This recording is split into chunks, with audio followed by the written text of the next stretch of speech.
Yeah, so just I want to make sure that we're running here on time. So I'll go ahead and bring up our first speaker. So our first speaker is Mr. Deepak. Many of you already know him. There we go.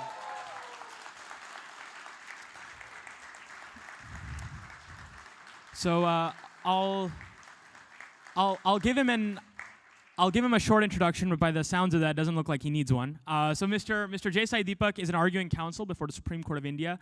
He's litigated many high-profile cases, and he's a best-selling author of India history-focused books such as India that is Bhara, Coloniality, Civilization, and Constitution. So give another warm welcome for Mr. Deepak.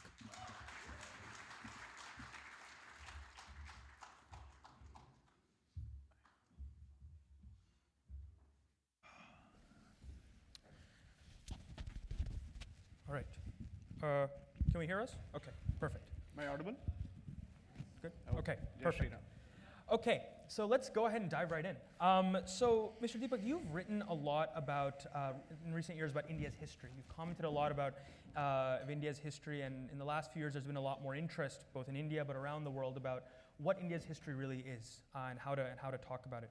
So you've commented on the sociocultural, sociopolitical sort of churn that's going on in Indian society right now.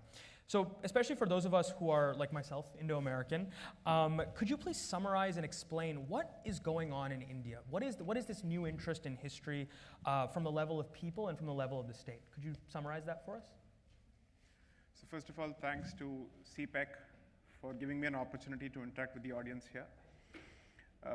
I think it's a fantastic lineup. I wish I had the time to stay back. I'd request everyone to stay back right until the evening, especially to listen to Mr. Sanyal, who's here. I genuinely don't think I have the kind of vision to summarize what's happening in Bharat, because I've seen this purely from the lens of my personal journey. Okay. And I suspect that at the very least, there's a significant cross-section of Bharat's population which relates to my journey. And that explains why there are people who consume what I have to offer. I think what has happened is you could perhaps compare the journey of a middle-class Indian family of the 90s with the journey of Bharat and the trajectory of the journey post-liberalization with Bharat's journey. So when you're trying to make ends meet and you're competing with self-imposed fetters on your ability to innovate and generate wealth, culture typically takes a backseat. And therefore, you're trying to make the most of the opportunities that come your way. English education has typically been seen as the ladder to climb the social ladder, or the means to climb the social ladder. And that largely defines people, at least from my generation, and at least 2 generations thereafter. That, in a sense, is a microcosmic representation of Bharat's journey as well.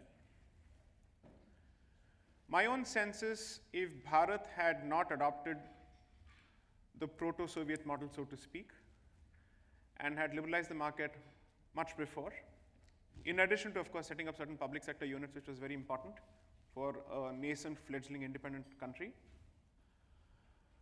this so-called churn or journey that you're witnessing in, let's say, in the 2000s and post that, would have been advanced by a couple of decades. Because you're looking at the fulfillment of Maslow's needs at a larger scale, where once people know that they have the innate ability to generate wealth, which they've always had, they then look out for cultural aspects to reclaim what they believe has been taken from them or has been distorted. So that, I think, is more or less the generation or the journey that we're currently witnessing. And the good part is people are hungry for knowledge about the past. Right. There is a very conscious awakening that what most of us have consumed or have been put through our schooling may not represent the reality, and that the education curriculum of this country, of Bharat, has been significantly politically shaped by those who took forward the policy of the colonizer significantly. And therefore, that sense of self-loathing which was drilled into your heads through the education system is being rebelled at by the by the generation of the 90s, which I represent. So if you look at most people who are vocally rebelling against the system, which we have inherited and have taken for granted, are the ones who have come through the system and therefore have an acute knowledge of what it does to you, and are grateful for the cultural filters which we managed to retain despite the education system and not because of it. And that, I think, is the journey that you currently are seeing. And I don't think it's the end of it. This is merely the beginning. I see this playing itself out for the next 25 years at the very least. There are two very different aspects to it. One is dealing with challenges which are external, and the second is dealing with challenges which are internal, both of which are equally important. Because there's a question which most of us are trying to address: who are we? What's our identity? Right. And if you look at social media debates today, or even outside of that, there's a significant conversation where people who believe they come from the same ideological school of thought also have a significant diversity of opinion, perhaps even diametrically opposite opinions on the same subject. So politically, they may be the same. Broadly speaking, in terms of ideological tent, they could be under the same umbrella. But within that, there is so much scope for diversity and severe disagreement that I think it bodes well. Because what that means is that the Overton window has shifted from the left, away from the left significantly. And if I've dropped the L-bomb, so be it. Yeah. So it's moved significantly away from the left. Sure. And now there is a lot of conversation happening within the non-left, not the right. There's a significant difference. At least I don't subscribe to the concept of a right or a left. So that, I think, is very interesting, which means the rules of the debate, the operating conditions or the boundary conditions within which we operate today, are significantly being still determined, defined, and circumscribed by members of the non-left. And that will continue to be the way of the future, because we are still trying to figure out the building blocks of the conversation. We are still, according to me, at time T0. Got it. So I'm happy to be a part of this exciting generation, and I'm happy to be a part of this fortunate generation, because I think we are reaping the benefits of the sacrifices of several generations of people who went unrecognized, and whose contribution towards awakening the Indic consciousness went unrequited, so to speak. So I think this is a culmination of their efforts and not solo efforts. Understood. I'm afraid if you keep getting applause forever, I might not get through all my questions, so I'll press on here. And I hope the audience is under no compulsion right. to. One thing I wanted to ask, so I mean, it is interesting how you say that there's this sort of this self-imposed sort of mentality that has lasted for generations. You know, today in India we hear debates about, well, India is a secular democracy. It's a constitutional. We have a liberal order. We have a constitution, a secular constitution. But now you're talking about sort of what the next 25 years will look like. Is as a constitutional country, as a country that was whose constitution is sort of framed to be, a secular country and like as a traditional liberal democracy, how do we deal with the sort of rising tide that you're talking about of history in Bharat, in this Indic way of thinking? And a lot of people ask, what role do minorities or people who do not subscribe to that Indic mentality have, not only just in India but also in people who love to think about India who are outside of India, like everyone here? Right. I think the jury is still out on whether the Constitution was meant to be a secular document in the first place. I haven't seen the evidence for it. Okay. I haven't seen the evidence for it. Okay. And as someone who practices that area of law as one of my areas of core competence, I have been forced to revisit my own previously held notions as part of the research for the books. And second, I said this as much as part of my submissions before the Supreme Court, before a constitution bench, that why do we start with the assumption that the Constitution of Bharat is a liberal document? What is the basis for it? Is that an aspirational goal, or is that an axiomatic truth? In either case, I'd like to challenge it. Because I don't see liberalism as something that I wish to worship. And I don't subscribe to those values at all under any circumstances. And I don't want liberalism to define Bharatiya ethos. Bharatiya ethos will be defined by Bharatiya values, not by something that's been imported from outside. Bearing in mind our historical realities, our exigencies, so to speak, and certain aspects of our history which have presented us with certain legacy issues which we continue to deal with. I don't know if you're dealing with it, but we hope to. So as far as I'm concerned, I perhaps am at disagreement with the premise of the question. That's one. Second, I don't think Bharat has ever needed a secular constitution to accommodate people of various hues. It's one thing to say that Bharat is a multi-religious society. It's one thing to say that it's a plural society, but it's another thing to take away its own sense of native identity. And I don't believe that Bharat needs to alienate its native identity in order for it to accommodate other identities at all in the first place. That has never been the case. The problem, I think, arises when matter and antimatter choose to coexist. Can they? And question of coexistence should never be answered by one community. That should always be answered by all communities in question who are let's say, stakeholders in the question of coexistence. And there, I think, the simpler way to look at it would be this. There is a civilizational identity which is not just cultural, dare I say, it is religious. There is a religious component to it, and there is no need to run away from it. But that need not present a problem or an existential threat to the survival of religious minorities. Bharat is not the Europe of the First World War and the Second World War. So we don't need to suffer from European guilt under any circumstances. Europe's experience with respect to treatment of its religious minorities has not been Bharat's experience. So we don't need to suffer that foisting and that imposition under any circumstances. In fact, we have a much better track record, historically speaking. When we never had a constitution in the first place, we have accommodated the most persecuted communities from across the world, be it the Parsis or the Jews, right? Where was the Indian constitution when the Jews were accommodated in this country, in Bharat? There was no concept of a constitution in the European sense. Because you have to make room for an account for our civilizational ethos, which is fundamentally pluralistic. So long as you do not pit yourself against the values of Bharat. That is a red line, a line in the sand that every society is entitled to draw, and Bharat as a sovereign society and culture in the first place is certainly entitled to draw in light of its in light of the multiple waves of invasions it's seen, the waves of colonization it's seen, the waves of settler colonialism it has witnessed. So I don't see a problem at all. You have to realize that 50 kilometers away from Delhi, nobody knows the constitution.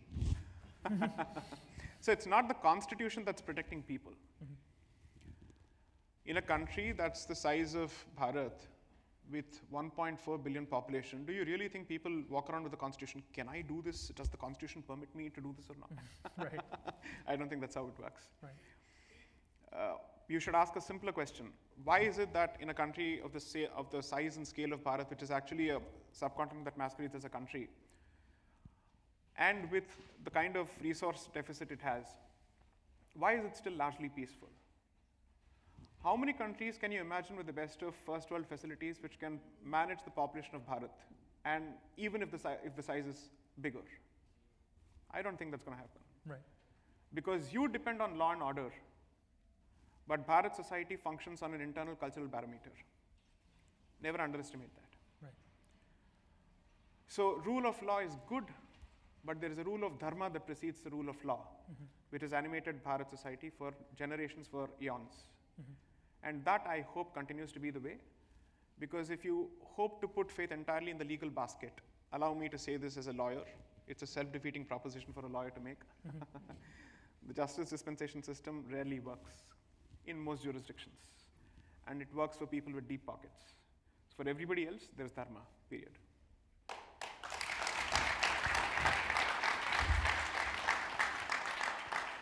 You know, it's really interesting, this wave that you talk about of interest that's happening, that interest that takes place in Bharat's history and Bharat's culture.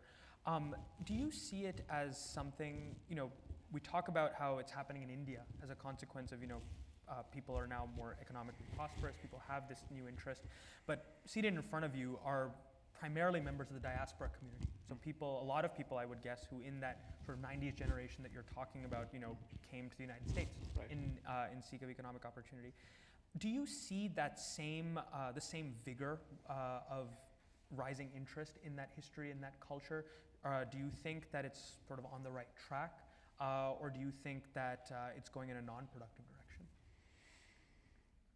perhaps I should say this with members of the generation being present. The vigor is present much more now than before. Understood. Okay? I'm not blaming any particular generation because I think each generation has been presented with its own set of challenges. Right. Right? So, so I'm not going to take pot shots at any generation. But the fact is that the generation of the 70s, 80s, and 90s is sitting up and taking notice of Bharat as an exciting story that they now wish to be a part of. Right. Right? Which I think is welcome. It's fantastic. So I certainly believe that the resurgence in Bharat's past is a product of, it's not a single variable equation. There are multiple factors here: geopolitical, religious, cultural, economic, whatnot. But this is here to stay, and I think it's not going back from here. Now, the second part of your question, which I think is more important, is it going in a productive direction or is it non-generative? If conversations are limited to social media battles, they will never be generative. And the hope has been that people who wish to be at the forefront of it, or at least contribute their might to it, produce content which lasts the test of time and not social media attention span. There being a very clear difference between the two. And which is why when you look at stellar individuals such as Mr. Sanyal, Mr. Sampath, and several people from the US who've contributed in this direction, I'm happy about the fact that more and more people are interested in producing works, the written work. And that is proof of whether you're moving in the right direction or not. So there are two aspects to it, which is the supply side and the demand side. The good part is there is a supply side. And the fact that the supply side has been met with resounding success over the last half a decade is proof of the existence of a demand side. Right. Okay, so the audience is ready. So this takes you to a slightly different meta aspect, which is the presence of a ready audience is the reason for the shift of the Overton window in 2014. The presence of the ready audience is the reason why multiple such options are being thrown up to ensure that this is no more a solo act, that there is a line of succession in place, at least in people's headspaces. Right. It's also throwing up people who are contributing to the cultural movement. It's also producing people who are contributing to the tech side in the hope that they contribute to the cultural movement.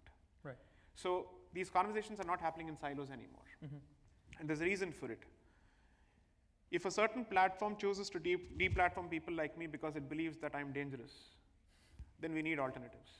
Right. And I think those alternatives are work in progress. So we will not be dependent on platforms provided by the West anymore to ventilate our points of view. And that sense of Atmanirbharta or independence is very, very crucial. So I'm very happy to note that innovation is not just happening in the economic space, it's also happening in the techno-cultural space. That's crucial. That's proof of the fact that we are thinking ahead. So I think exciting times are ahead. Perfect.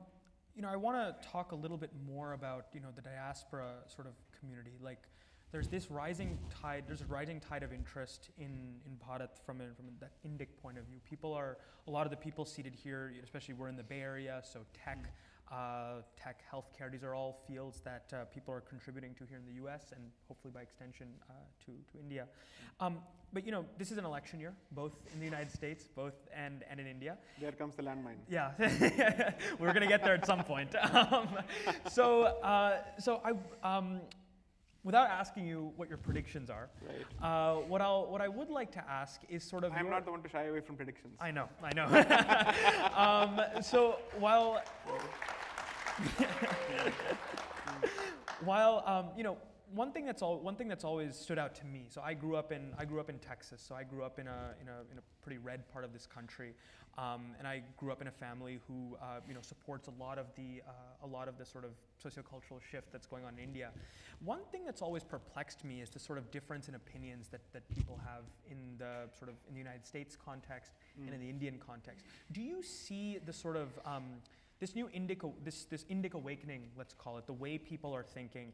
Do you see that that change in confidence, that new mindset as something that's applicable to thought outside of India and in the United States diaspora in particular, but maybe elsewhere? And if so, what bearing does that have for how members of the diaspora contribute to politics or to policy in the countries in which they reside? So I think around the last elections of the US, I saw quite a bit of heated exchanges happening between the Indian diaspora and members in Bharat, each of them trying to outdo the other on their political acumen and their reading of the situation. People who had barely lived in the US for 6 months had suddenly become political pundits on US political history. That's honestly longer than some Right. people at Stanford, but yeah. Right.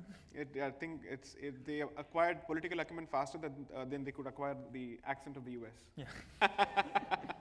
So, what it revealed was that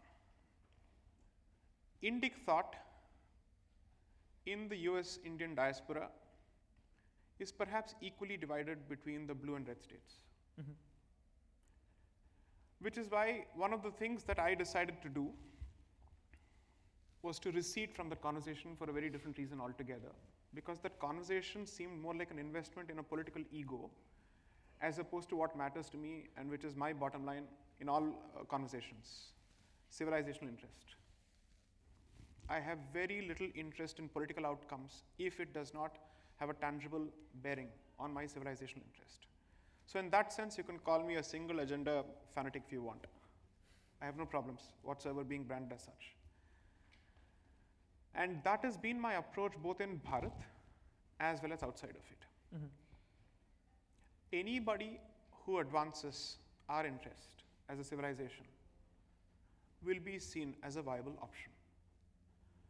Now, how that lands on people is for them to ask that question of themselves in terms of how they rank their priorities and what those priorities are.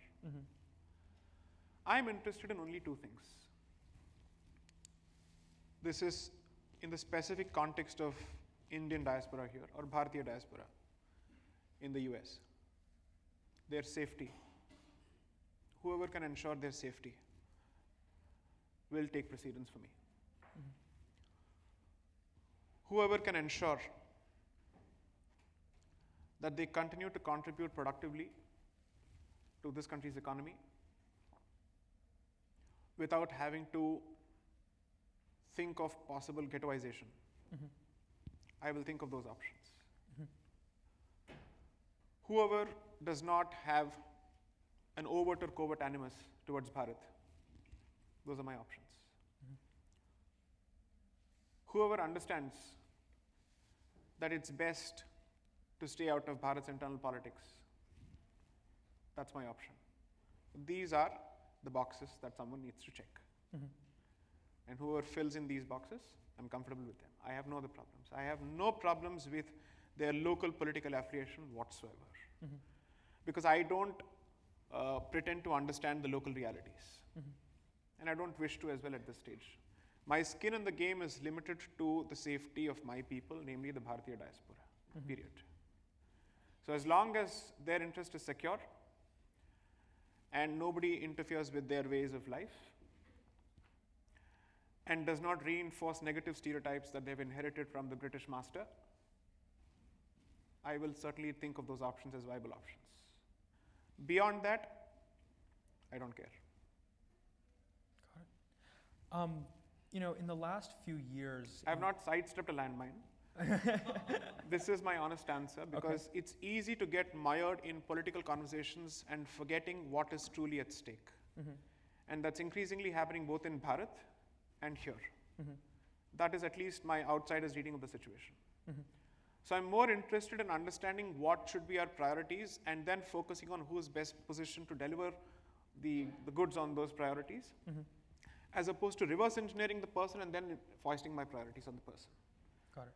Because that way I think you're trying to force fit your expectations on someone who doesn't fit the bill exactly. Right. So it's important for that conversation to happen. My only grouse has been that it's time for the Indian diaspora to actively take part in American public life, the extent to which they have contributed to other aspects of American society is vastly superior and therefore conversely inferior in terms of their contribution to American public life. You've lived here for 3 to 4 generations, it's time you made your presence felt. It's very important. And it's not just a question of a luxury anymore, I think it's becoming an existential imperative. That's my reading of it. So what is it that we are doing to coalesce? What is it that we are doing to put together the resources, both human and capital? And I'm not asking for a flexing of muscle as a show of strength. I'm just asking you to protect yourself in every possible way. Because the situation in this country is changing rapidly, and I suspect it's no more the America that you decided to plant your roots in. Next. Well, I'm going to step a little bit closer to the landmine here. Yes, please. So, so you said that. So you ended with a very interesting thing. This America is not the America that you stepped in. Yes. I'll give you, and I have a couple of examples that might be related to what you're talking about. So, we talk about Indians or Indian origin people in American public life, and one way to measure that is legislation that's being introduced, legislation that has to do with Indian origin people. Right. So as I'm sure everyone here is aware, in the last few years there have been state-level resolutions in California as well as in the state of Washington that have to deal with caste-based discrimination. Right. I'll just put that example out there. And I want to take that example and what you just said about the America that you came to maybe in the 90s or the 80s and the America of today. And I wanted to just put those two things out there, and I wanted to let you sort of explain the connection and talk a little bit more about what do you see happening in this country? Why do you say that it might not be the America that you originally came to? What undercurrents are going on? There's a live audience which I can't ask for a show of hands. How many want me to answer this question bluntly? That is everyone, so we're going to do it. Okay. Okay, good. So with the informed consent of the audience, please. Glad we got that on the record. We will be collectively responsible for the outcome.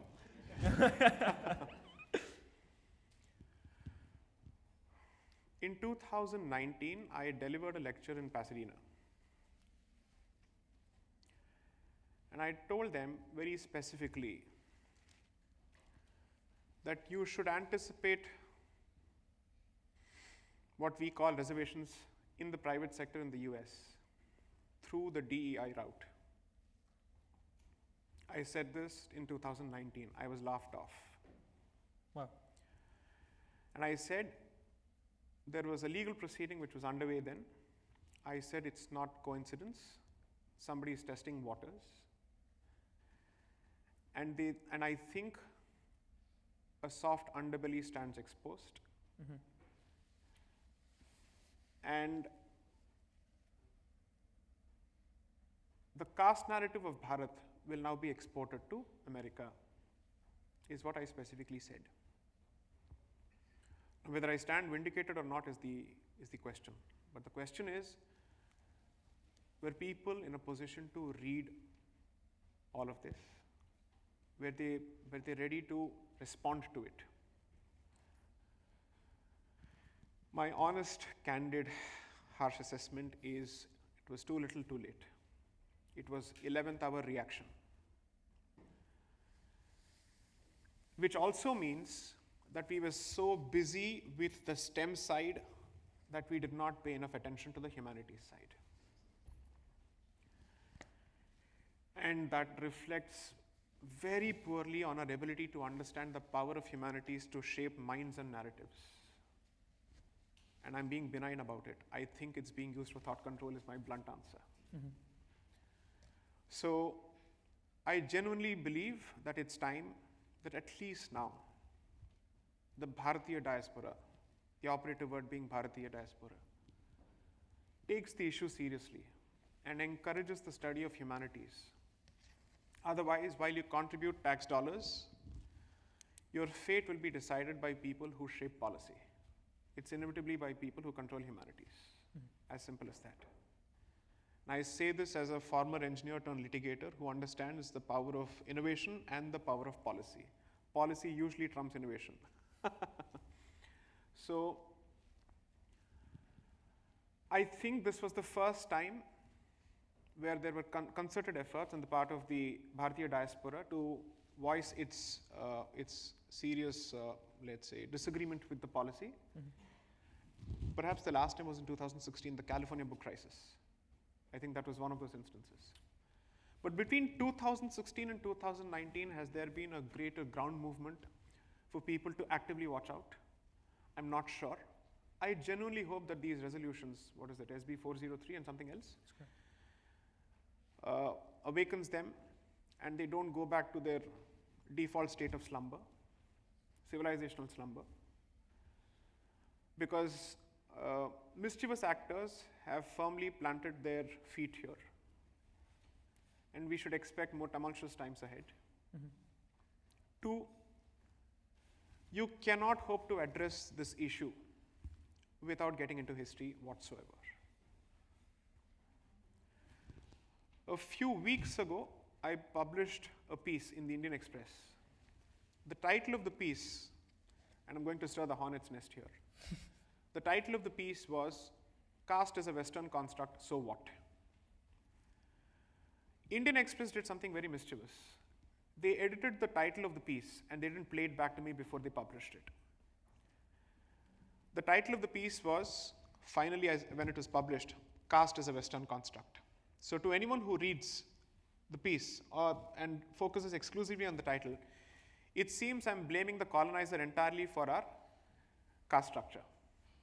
Whereas if you had actually bothered to read the piece, any lawyer would tell you never judge a contract or a document by the name of the document. You look at the content first. Whatever it is, whether it's a license or an assignment or a transfer or a mortgage or a hypothecation, depends on what the document says, not what it claims to say. Okay? I specifically said, just as dharma is not religion, caste is not varna and jati. I, in fact, went to the extent of saying that the hereditary nature of varna and jati need not be denied. But you need to go a bit beyond that to ask yourself, why have these fault lines emerged significantly in public discourse post 1857? And that year is crucial because that is the year that the crown decides to take over Bharat from the company. Okay? So you will have to deal with a bit of history, and you will have to make sure that history is applied to the present and it doesn't become an archival study, because you don't have the luxury of an archival study anymore. This is a real battleground. This can't happen with part-timers stepping into humanities. It's a battleground of its own. It needs its own set of qualifications. It needs people who are willing to understand the optics of it, who are willing to understand what to say and what not to say, because there's a huge landmine of politically correct filters in this area. Not that I care for it, I'm just saying. So that requires people to take this up full time. Now the welcome change, and which I think Bharat has initiated, is that people from the STEM side have transitioned into humanities and they've decided to apply their analytical skills to the STEM side, to the humanities side. And that, I think, is crucial, because the tendency of a person coming from the STEM side is to use evidence as much as possible to back their position and not fall prey to confirmation bias, where you decide a position and accordingly reverse engineer the evidence to support that position. Okay, so that, I think, has to start. But nevertheless, the bottom line and the larger picture, or perhaps the call to action that I'm making here is, kindly do not ignore humanities. If you choose to relegate it entirely to the margins, rest assured you will be pushed to the margins in a while. So please take it seriously is all I have to say. Perfect. As we wrap up here, because I do want to leave time for at least a couple of, or at least one or two questions. You know, you just said, you know, great piece of advice, sort of be more in tune with the humanities. And Stanford is a very interesting school because, well, it was founded and its sort of time of rise was really through science and engineering. It's been very privileged to sort of bolster its humanities and social sciences heavily over the last couple of decades. So we have a lot of great people there too. But because, you know, we're a student group and our focus is Stanford students and how do we get them sort of more involved in India's growth story and all the dimensions that you laid out, My final question, I guess, would be, what advice do you have to them, to the students that are sitting here, to the students that are watching online, not just at Stanford, but all over? What should we be doing? How should we be thinking about India's growth and from a civilizational narrative? I have no doubts in my head that India's material success is destined.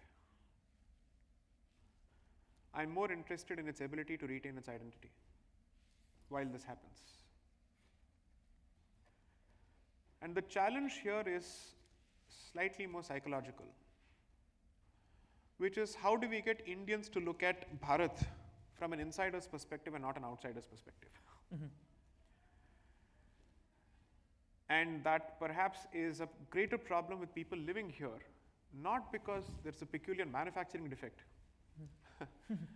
but because of the conditioning, because of the conditions you live in, and because of the system that you're exposed to, and also the fact that you don't live there. Mm-hmm.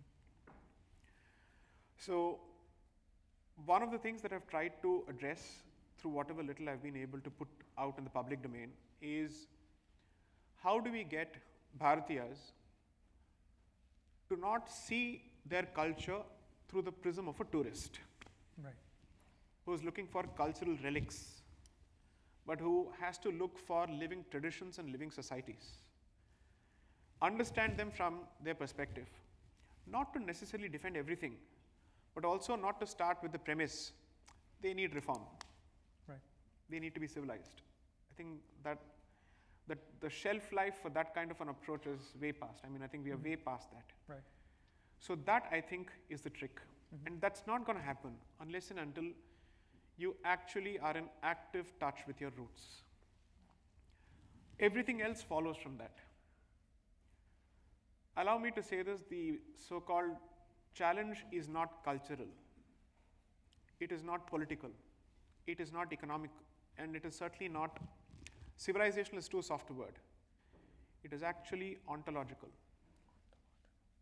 It is epistemology. And finally, it's styled theology. These are areas where we need to invite more and more people into the conversation. So the first step is for you to understand your own culture better. Right. And the second step is for you to present it to the outsider as well as the insider better. Mm-hmm. If you don't do it, I suspect even well-meaning Bharatiyas who live here will buy into the narrative that was peddled by certain publications from the East Coast and the West Coast. Okay? New York Times. East Coast, yeah. I dropped it. Right. So I think it's very important that you have what it takes to defend your position. The problem in school, on school campuses and college campuses, is that Bharatiya students don't know what to do when they are faced with a volley of stereotypical allegations about their culture. They have no ammunition to defend themselves. Which is why the better part of my outreach has been with the student community in Bharat. And I hope to engage more with the student community here. I'm going to your slightly more mischievous campus here. I know, yes, yes. That's tomorrow. Hopefully we had a much better welcome for you than they will. I expect a very different kind of welcome. Well, you'll have a different welcome there, yes. I'm going prepared for it fully. Right. So the point is, this starts with, there is no shortcuts to this. Mm-hmm. There's no, 5-minute jujitsu here. There's a lot of hard work that needs to be invested in acquiring a clear sense of your own history, because it is your history that's being stereotyped and weaponized against you. Mm-hmm. Every aspect of your history, from your marriage rituals to whatnot, caste, of course, has been the traditional whipping boy. So I think, okay, whip in person, not boy. Okay. So you need to be able to understand it better. Mm-hmm. So knowledge production with respect to Bharatiya history is step one. And how do you then make it consumable for different layers and categories and shades and grades of audience? That is the next step. So student population, maybe you could take an active interest, and your clubs should have a pulse on Bharat's cultural discourse. Don't limit yourself to the political discourse. That's all I have to say. Perfect. Thank you so much. We have time for one question. So can I please get your hands up? Okay. This, hopefully 90% of the room doesn't That's hate one me. too many. Doesn't hate me after this. Start with a lady. We'll go right here. Some people don't. Yes. Namaskaram, Sai Deepak. Thank you so much for your speech and Yes, all the points you brought up. My question is, you mentioned epistemological challenges and how the current fight we're in is sort of a bigger ontological challenge. I'm wondering if you see the way we talk about development itself in India, when we talk about STEM and we talk about our technical expertise, would you say that we need a different way to even measure how the civilizational narrative can be pushed? And if so, how do you see that? Do you see that changing? And how would you push for such a change in the way we are talked about on the global stage, even when it comes to positive things? I think it's a fantastic question that needed to be asked. My core area of practice as a professional litigator is intellectual property law. So when I say that development metrics and definitions have to be changed, people usually accuse me of hypocrisy. Whereas I say that precisely because I practice intellectual property law and I understand how development as a discourse has taken shape in other parts of the world, I'm also aware of the mistakes they've made. So what has happened is, whether it comes to culture or economics, the traditional path in Bharat for the better part of its independent existence has been to follow the trial and error of the West without applying its own original mind to it. Can we subscribe to the very same model, which is perhaps great for a population of 300 million and which is 3 times the size of Bharat? Would that work for a country that's 1/3 the size of US and 3 times the population at the very least? Now, when I say this, I'm typically accused of being a Luddite, someone who's anti-development and anti-innovation and anti-technology. I'm neither. I'm none. I am just clear that you need to find a way to genuinely uplift people's standard of living and quality of living, but equally be conscious of the acute resource deficit across the board. I know this is a very sensitive topic here. I certainly believe that climate change is a real issue. And I believe that I would be slotted as someone who comes from the conservative side of Bharat's ideological spectrum. And therefore, my belief in the existence of climate change is at loggerheads with the definition of a conservative here. So that's how the definitions change from jurisdiction to jurisdiction, territory to territory. More importantly, as an active and a proud Sanatani who believes in the value of dharma, I've said this before. Kalidasa's Raghuvamsam starts with a particular shloka, which is effectively a prayer to Shiva and Parvati as the parents of the universe. And they're typically seen as Purusha and Prakriti. So the existence of dharma without Prakriti is impossible. There is no concept of dharma or righteousness without nature or respect for nature. Precisely why I've said this in the dense, unreadable book that I've written,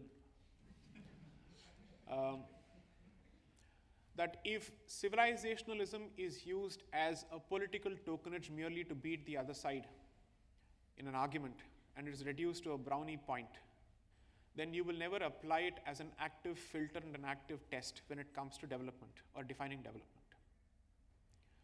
And for dharma to be a real benchmark or a yardstick or a guiding light for our policy shaping, it needs to equally feature in our developmental discourse. So I completely agree with you that I genuinely hope that just as Bharat has shown both vertebracy and originality and independence in retaining its independence on the geopolitical front and on the international front, it does not allow the West to repeat its mistakes in the name of harmonizing laws across the world and in the name of access to markets.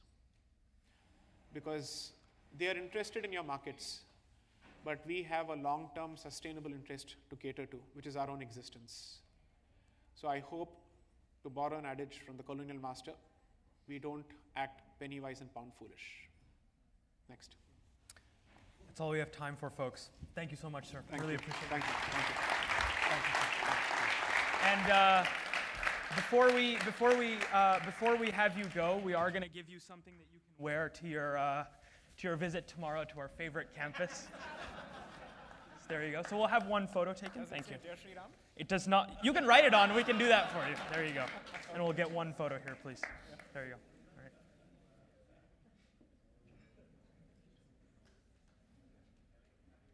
All right, perfect. Let's get one more round of applause, please, for Mr. Deepak. Thank you.